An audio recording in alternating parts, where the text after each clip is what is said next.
वर्ष 1975 में लगाए गए आपातकाल की 50वीं बरसी पर सियासत गर्मा गई है। भाजपा ने कांग्रेस पर तीखा हमला बोलते हुए कहा कि इंदिरा गांधी ने अपने स्वार्थ और कुर्सी बचाने के लिए आपातकाल लगाया था। वहीं कांग्रेस की प्रवक्ता डॉक्टर प्रतिमा सिंह ने इसका बचाव किया और कहा कि देश को बाहरी ताकतों से बचाने के लिए यह जरूरी था। उन्होंने कहा कि तत्कालीन आईबी प्रमुख के मुताबिक उस समय आरएसएस ने भी आपातकाल का समर्थन किया था।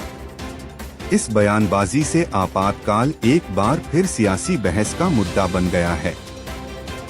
उस वक्त मजबूरी थी क्योंकि देश को बचाना था, देश की संप्रभुता को बचाना था, इसलिए जो है आपातकाल लागू किया गया। और जनता उस वक्त आपातकाल से अगर इतनी ही रुष्ट होती तो जनता ने 3 साल 1977 से लेकर 80 तक देख लिया कि किस तरीके से ऐसे नेताओं ने देश पे राज किया जो आपदा में अवसर ढूंढने के लिए निकले थे और उन्होंने देश को सिर्फ एक अस्थिर सरकार देने का काम किया। और आपातकाल के वक्त जो चीजें पहले जो उपद्रवी मैं कहूंगी लोग थे, उनके शांत होने पर जो चीजें एक अलग दिशा में जा रही थी वो सही दिशा में आ गई। और 1980 में फिर से इस देश की जनता ने इंदिरा जी पे भरोसा किया और इंदिरा जी को प्रचंड बहुमत की जो है सरकार कांग्रेस पार्टी ने बनाई। तो अगर देश की जनता हम पर भरोसा ना करती और 3 साल आपने जो अस्थिर सरकार दी उससे नाराज थी और इसलिए उन्हें पता था कि देश को अगर आगे कोई लेके जा सकता है तो कांग्रेस पार्टी जा सकती है और इंदिरा गांधी जी जा सकती है। तो पहले आपातकाल पे बात करने से पहले मुझे लगता है